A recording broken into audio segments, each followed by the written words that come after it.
All righty. Well, I'm going to apologize, Brian, if you hear some grumbling behind me. It's not actually me for once. It's the weather again, as we're getting a few.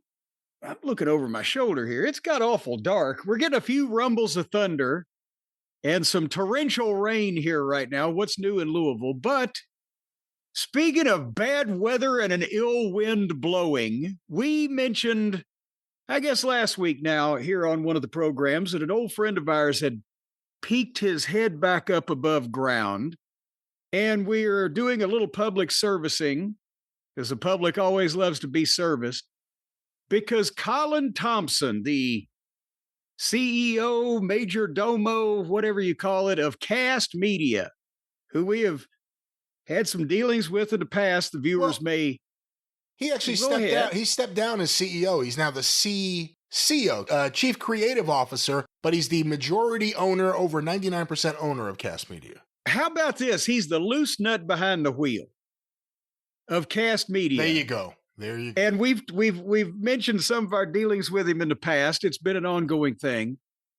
And now what has prompted us to bring him up again in our ongoing lives and situation is that he has actually now had the gall, as Jackie Fargo said one time, the gall of you. He has had the gall to pop his head back up, issue press releases, announce that he's back in business, babies, and he's in the podcast business. He's making another run at this thing. He wants to not only help work with all the creators out there, but he wants to be a light, a pillar of truth and transparency in the whole podcasting industry and kind of reform things and just be a beacon of light, the guiding light, like Captain Lou Albano. While On he is vacation still in Acapulco. No, sorry. on vacation. No. While he is still currently the subject of a lawsuit from Arcadian Vanguard and yours truly's over here for fraud. I guess we can say what the lawsuit is for. That's not any kind of defamatory declarative statement. We were suing him for fraud. The lawsuit's public. Anything in the lawsuit can be said, yeah. Yeah, and that's ongoing. So while he's the subject of fraud and has been cross-examined and depositioned and talked to numerous times, he and his associates over the last year in our fact-finding missions while we've been gathering information, he's decided he's just going to be a light of truth and a knight in shining armor for the podcasters these days. So we encourage the people. There's not only did we talk about it on the show last week, it was the experience last week, wasn't it? Or was it the drive-through? It was you tell me. Yeah, it was experience. It was the experience. And also, if you go to the Arcadian Vanguard Network YouTube channel, because we are, well, the Arcadian Vanguard is the official Rumble official owners and perpetrators of this lawsuit and deposition videos. So the deposition videos clips are there at the Arcadian Vanguard Network YouTube channel. You can see an individual being cross-examined by Stephen P. New or deposed by Stephen P. New. Want to get the right terminology. And you can see that person sweating what appears to be 5 to 7 pounds off of his body weight in that period of time on a variety of topics. But we got one here today we want to play, Brian, just to kind of give the people a little taste of what they sound like and what they look like and what this beacon of truth and light and transparency really sounds like. And by the way, I'll agree with the transparency because everybody's seeing right through it.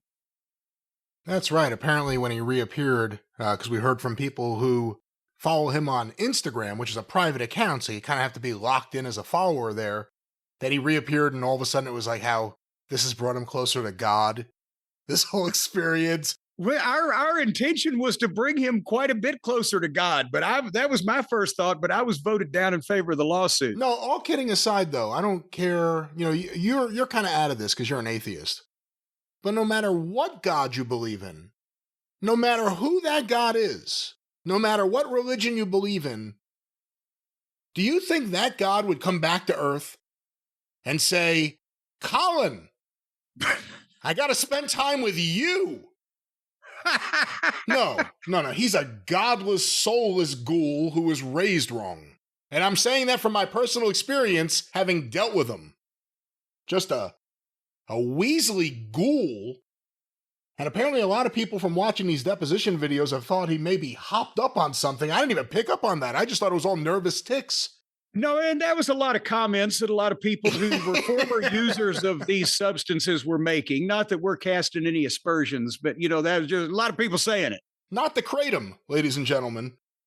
But what we have here, and again, our money never got to us because it arrived at Kast Media, and the person running every single angle of Kast Media with complete control over the finances going in and out, decided at the same time him and his wife were living it up. I think it was $500,000 in travel in 2022. 1 year. Yeah, in 1 year. While all this was going on, we weren't getting paid. Other podcasters weren't getting paid. People who needed that money badly weren't getting it, even though it came in. This isn't a situation, I said it before, where the advertisers and the advertising agencies didn't pay Kast Media. They did. The person running everything from Kast Media decided not to send that money along. And a lot of questions have come out, where did all the money go? And it went to a lot of places. And what we're going to play here, Jim, again, this is from the Arcadian Vanguard channel on YouTube, from the deposition of Kast Media's Colin Thomson. We're going to review this. This is Stephen P. New deposing Colin, August 1st, 2024, about the company cars, the expenses that were on the books for Kast Media for vehicles, and what those vehicles were, and where they are now. I want to remind you, this guy was running a podcast company. If you want to argue he needed a company car, it may be a fair argument, even though he owns the entirety of the company, just about. But what kind of car do you really need? Even if you're going to do the whole fake it till you make it thing. What do you need? What do you want? What do you do with it? For the record, I drive a Honda Accord. But let's go to this, Jim. From the deposition of Kast Media's Colin Thomson, the cars. All right, let's look at expenses. Auto expense, $1,328.32. Tell me what that is. That is a vehicle. Which vehicle? Which vehicle? That is a, I believe that was a Mercedes G-Series. Let me stop there, because a lot of people jump on this. A lot of difficulty saying the simple things quickly. Right? What was that? I'll repeat the question, and then I will slowly try to think of a creative answer. But let's get back to this. Another thing, people, I gotta stop it again. He's drinking coffee. He drank more sips out of this cup of coffee than it's possible to get coffee into the cup. Back to this. Is it titled in Kast's name? No, that vehicle is not in Kast's name. In whose name is the vehicle that this auto expense is paid for titled? I believe is my name.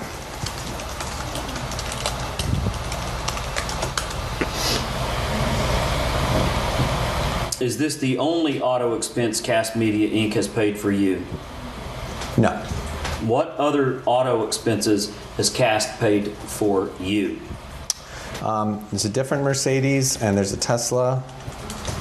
And those are the two that I can directly recall.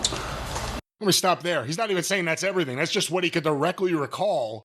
2 Mercedes and a Tesla, 3 cars. Who the hell needs that many cars to run a podcast company?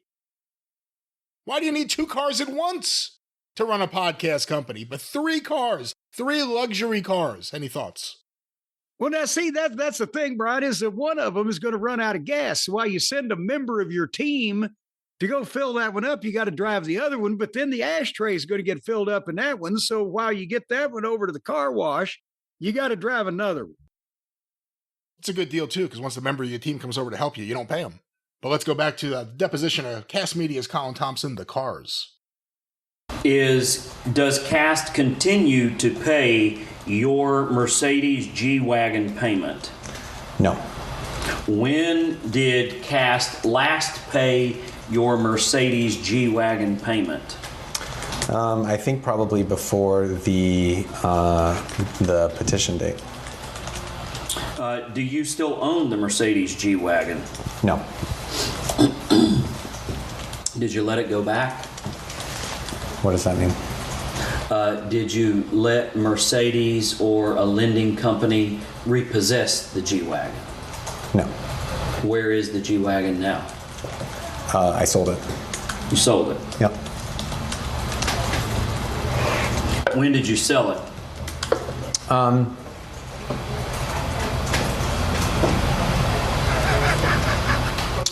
I think towards the beginning of this year. I got this Mercedes. I can't remember when I sold that Mercedes. Maybe it was the beginning of the year. He can't remember things from a few months beforehand. He's like, because he knows when he filed the petition. Which, by the way, we got things that he contradicts in his own words. He contradicts things that he wrote in his own pen. Yes, well, but also I guess a lot of people are saying, well, hey, he was a big businessman. Why should he remember about this car sale? Well, there's a reason why. Line of questioning is headed in this direction. Counselor Stephen P. New will explain further. And by the way, we're not sure exactly which car. At least I'm not here. I don't have it in front of me. But the 2025 Mercedes-Benz G-Class, one of them starts at $148,000. One of them starts at $161,000. One at $186,000. So not a cheap car. Not a car you just need to get around. The car you need Not taking the kids to soccer. That's right. Let's go back to this clown. Early 2024? Yeah, sometime in probably Q1 of 2024. Was it financed at the time that Kast was paying the $1,328.32 auto expense? I believe so. Where was it financed through? I'd have to look, but probably, I think it was Bank of America, but I'm not sure. All right. Again, let me stop it there. If you lease a car, or you're paying installments on your car, you don't know who you're paying? It takes you that long to figure out who you're paying? Well, and we've, if he sold it, then he had to satisfy an obligation to someone, and he can't remember who he gave that money to also. He had to drag out of him that he sold it, but he can't remember when he sold it exactly, even though it was just months beforehand. He doesn't know any details about it, doesn't know who had the lease. Let's go back to this. But also, well, Brian, here's the thing. It was a company car, and he sold it, so certainly he gave the money back to the company because the company had been paying for it, right? Let's go back to the deposition of Kast Media's Colin Thomson, the cars. Did you get more out of it than was owed on it when you sold it Q1 24? Did I get more out of it than was owed on it? Yes. Yes. By how much? I don't recall the exact number. Let me stop it there. He sold it for a profit. Somehow. And he still can't remember how much it was months beforehand. When he's about to file for bankruptcy because he's worried about his finances. Regardless of how much you got when you sold the Mercedes G-Wagon, did you reimburse Kast for its payments of your Mercedes G-Wagon expense? No. You pocketed that money from the sale of the Mercedes G-Wagon, correct? Objection argumentative.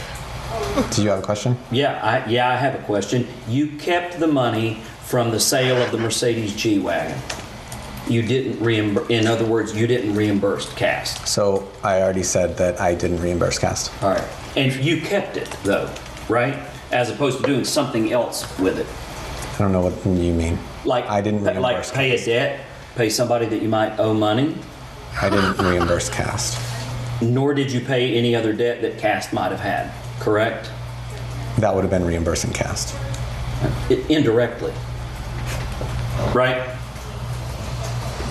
To pay one of Kast's debts? That would have been reimbursing Kast. Well, no.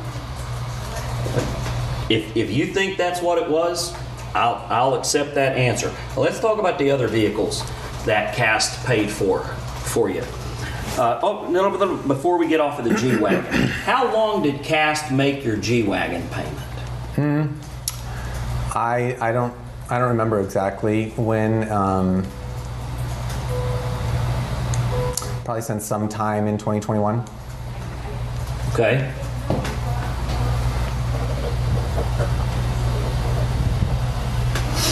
Now, the different Mercedes, what kind of Mercedes was that? The different Mercedes? I believe it was a C series. And in whose name was the C series Mercedes? I think it was in my name. And for what period of time did Kast make the payment on the C series? I think it would have been probably from maybe 2020 through 2023 or something like that. And what was the disposition of that? What was the disposition of that? Yes. That was a lease, so the lease ran up. Was that a lease directly through Mercedes-Benz? I think so. And the Tesla, in whose name was the Tesla titled? I think it was in my name.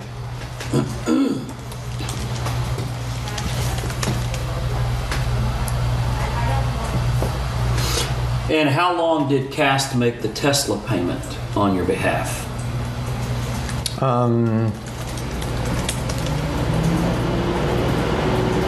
Probably about a year. When? From the end of, the beginning of 2023 to the end of 2023. Was that a lease or a purchase? That was a purchase. And what was the disposition of the Tesla? I still have the Tesla. Is that what you drive in St. Louis? Yeah, I drive the Tesla. Well, there it is. I drive the Tesla. I sold the Mercedes. The company was paying for 3 separate cars for this guy. One of which he still has, and at least one of which he sold for a profit and then pocketed the fund. And the other one was a lease that he stopped paying in the middle of 23, or it went back. We will find out more about that, and we'll play more audio about this in the future. You get to hear Stephen P. New, 877-50-STEVE. Get even with Stephen, newlawoffice.com. If you're hearing this, it was cleared by Stephen P. New. But there it is.